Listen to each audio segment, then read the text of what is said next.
This is another question where I look at the choices, I see verbs, and I see that a lot of them are singular. So I'm thinking, is that the rule, right? This is singular, was is singular, is singular.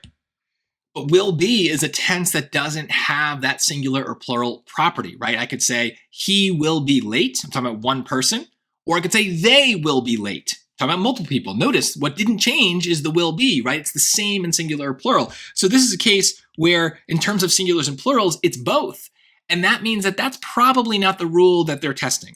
There might be exceptions. The SAT is always trying to push the limit. But so far with things that we've seen, the only time they're testing singulars and plurals is when everything can be categorized as singular or plural. But let's take a look.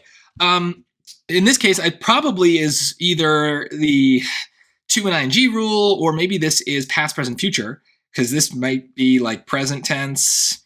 This is past. This is present. This is future. So let's see.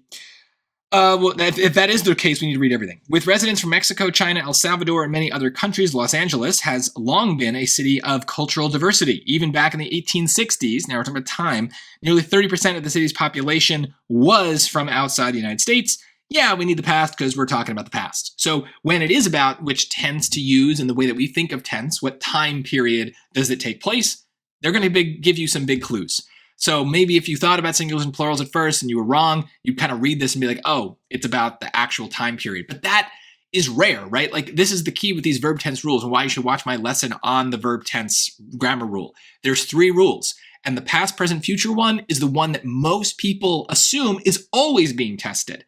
But it's usually not. It's usually one of the other rules. And the past, present, future thing is just there to distract you. So sometimes we do have genuine questions that are about the time that something takes place, but you need to think about the other rules first, because if one of the other rules is involved, then the past, present, future thing will just be a distraction.